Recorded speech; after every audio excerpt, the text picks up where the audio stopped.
Hello, cinephiles, and welcome back to Cinema Central. This is your host, Thomas Price. Well, here we are in the month of August, which means that summer's about to end and fall is just around the corner. I wanted to just say thank you very much to everyone who's been watching my videos since I started back in June, and also to those who commented on all my videos on Studio Ghibli, which were very fun to make and an absolute pleasure. As I promised last month, I'm going to do new videos this month. However, I had a change of heart for this one. Originally, I was going to review the movie Coraline in honor of both its 15th anniversary and its recent re-release to theaters, which happens today for a limited time. But instead, I decided to actually make this video about its own studio, Laika. So without further ado, here is what I have to say about Laika Studios. For those of you who don't know, Laika is a studio that specializes primarily in stop-motion animated films. They are based in Portland, Oregon, and they have made 5 amazing stop-motion films since 2009. These films included Coraline, Paranorman, The Box Trolls, Kubo and the Two Strings, and Missing Link. I thankfully have seen all the films and absolutely love them all. Their animation is absolutely breathtaking and just full of quality. The characters are wonderful, the music is great, and they're true works of art. All of these films have been hugely critically successful, and some have been financially successful, and almost all of these films have been nominated for both Academy Awards and Golden Globe Awards. But interestingly, of the two, only Missing Link actually garnered one. Missing Link garnered the 2020 Golden Globe for Best Animated Feature, which I still think it rightfully deserved.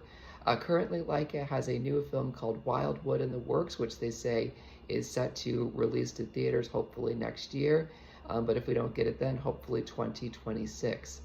And so, yeah, I mean, Laika has done incredible stuff. It also has a very interesting history. For those of you who don't know, Laika was actually originally known as Will Vinton Studios.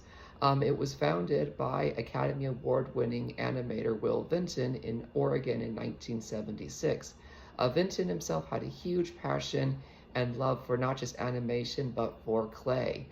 He, during the 1980s and 90s, animated a number of now beloved claymation-based commercials, including the hugely successful California Raisins commercial, as well as commercials for Domino's Pizza, which featured the really weird and annoying character known as the Noid.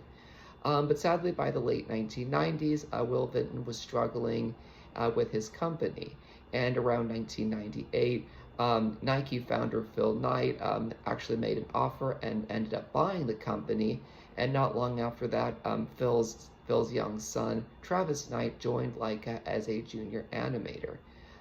Sadly, in 2005, Will Vinton was ousted from his studio, and a mere few years later, it was rechristened Laika Animation. Interestingly, not many people realize it, but Laika did have some involvement in the film Corpse Bride, which was directed by the great Tim Burton, and also released through Warner Brothers Pictures and Village Roadshow Pictures. But after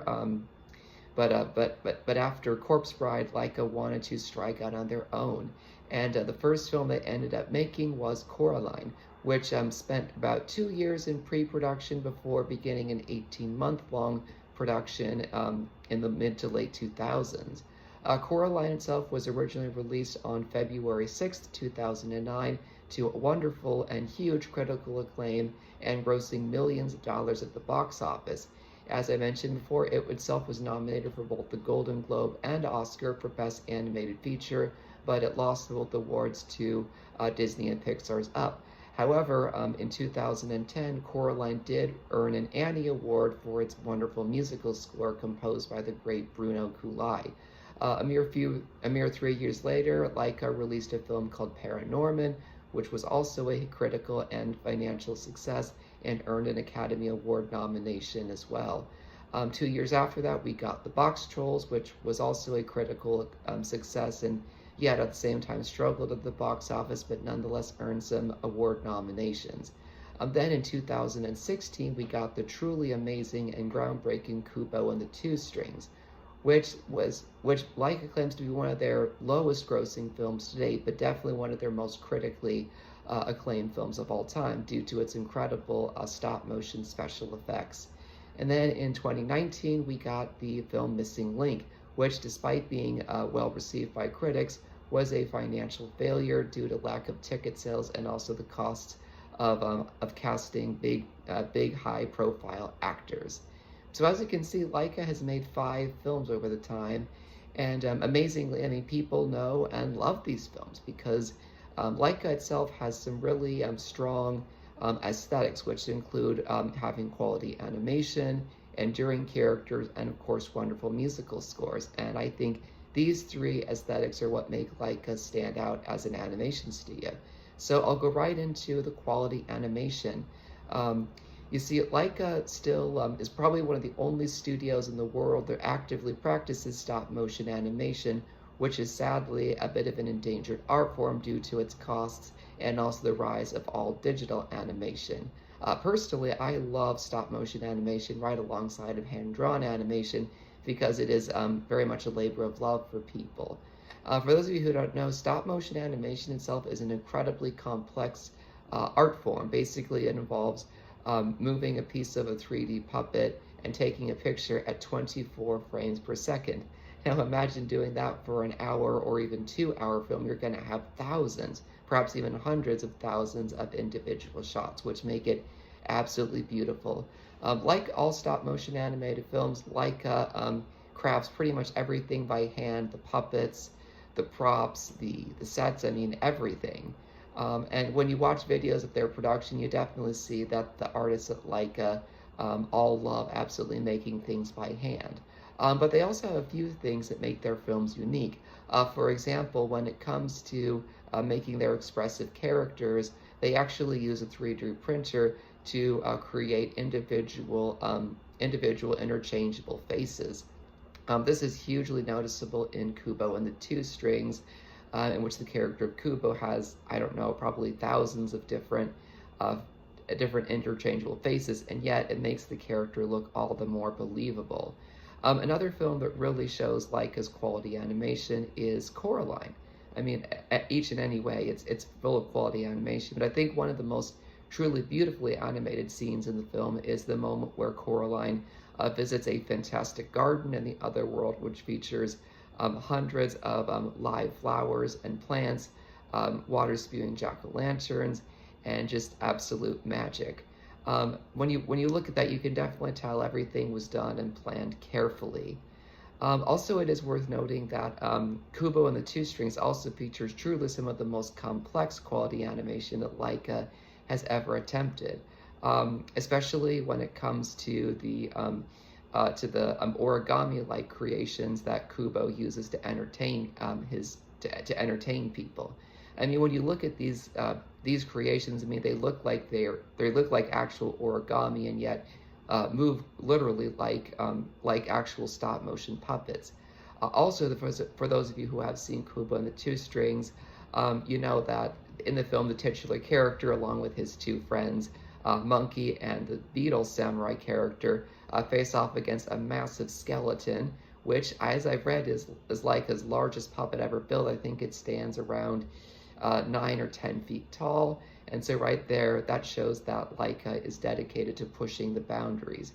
Plus, Laika's quality animated films also blend computer-generated imagery for backgrounds and effects, and they're always upping the game when it comes to new techniques. So I'm really excited to see what kind of new effects they've created for Wildwood coming next year. Another thing that really makes Laika's films beautiful are, of course, the enduring characters. Whether it's their leading characters, supporting characters, or even their antagonists or creatures. These characters still have stand the test of time because in many ways audiences can relate to that. It's interesting that many of these enduring characters are children. So, for instance, you've got Coraline, you've got Norman, you've got Eggs from the Box Trolls, and you've got Kubo. So 4 characters who all have different situations, and yet audiences can definitely see themselves in it. I mean, for anyone who has felt maybe lonely in their life and very curious, I mean, they can definitely see themselves in Coraline, as she navigates her terrible journey. Or, I mean, heck, even those who felt socially awkward during their pre or teen years can definitely relate to Norman, who himself is anything but, no pun intended, normal, because he himself has the ability to see and communicate with the dead. And of course, well, you've got Kubo himself, who is, very much on his own due to the loss of his parents and his journey of becoming a hero of his village. So again, you've got some really terrific leading children characters, but you also have some wonderful leading adult characters, particularly in The Missing Link, because you have the character of Sir Lionel Frost, voiced by the wonderful Hugh Jackman, and you also have the titular character of Mr. Link, who is a big-footed character. Both of them are actually wonderfully great. They're hilarious because they're complete opposites. I mean, you've got Sir Lionel Frost, who's very much this proper, this well-educated, and very curious man. And then you've got Mr. Link, who is basically the last of his kind, who has actually taught himself to read and write, but is still at the same time quite literal. So the two characters of those, I think, are definitely going to endure due to their comedic timing.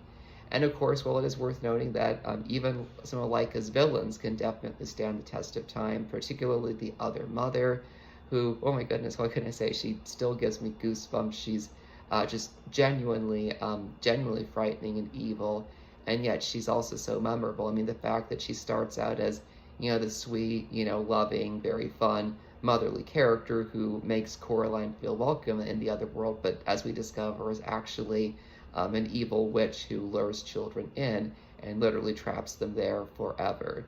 So, I mean, in many ways, that's definitely the example of a timeless villain. And then the other thing I think that makes Laika's films really stand out, of course, are the music.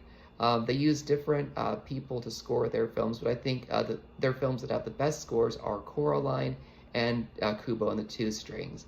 As I mentioned earlier, Coraline's musical score was composed by French composer Bruno Coulais, who, for any cartoon saloon fans, will recognize as the composer of films like My Father's Dragon, The Secret of Kells, and Song of the Sea. So as you can see, Bruno Coulais is a genuinely good composer, and whenever I listen to the film score from Coraline, I mean, Coulais' music is a mixture of eerie and ethereal, magical, enchanting, and also at the same time frightening.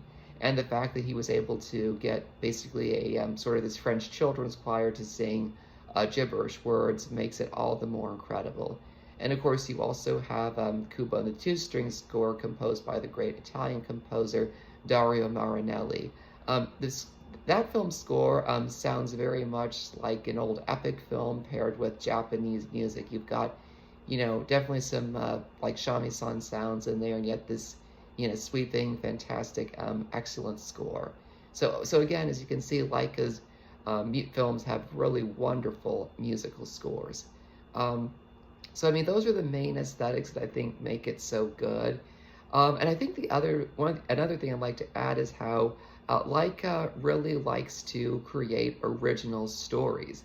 I mean, and I think that's wonderful because I mean, of their films, only two of them are actually based upon books. I mean, Coraline is based upon a book by Neil Gaiman, and also the Box Trolls is based on a book called Here There Be Monsters. So the fact that they were willing to come up with stories on their own shows that they're very much about telling new stories. And I know that today's audiences absolutely love films that have original stories, because it shows that you don't always need a source material or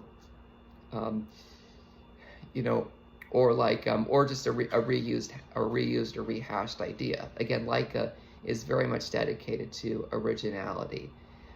In many ways, it still feels like Laika has a bit of a niche audience because of the stop motion animation. I mean, when people today think of stop motion animation, I mean, they will immediately probably think of The Nightmare Before Christmas, or even Corpse Bride, or heck, even really older films with with monsters animated by people like Ray Harryhausen or the late Willis O'Brien. But again, Laika is very much dedicated to making their films for everyone, not just for kids and not just for fans of stop motion animation.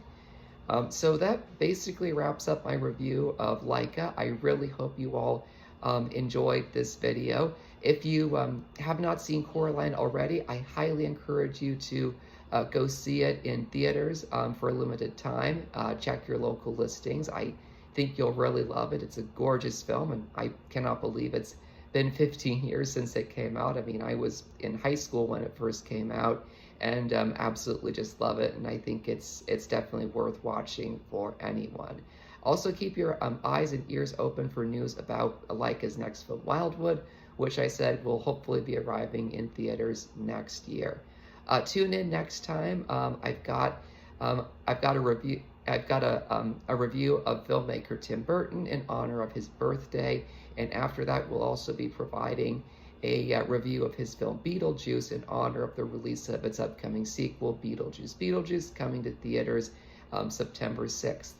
Next month for September, I'll be providing a review of director John Hughes and his 80s teens film. And so just, again, keep your eyes and ears open. But again, thank you so much for your time. This is Cinema Central, and this is your host, Thomas Price. And as always, it's been a real slice. Thank you.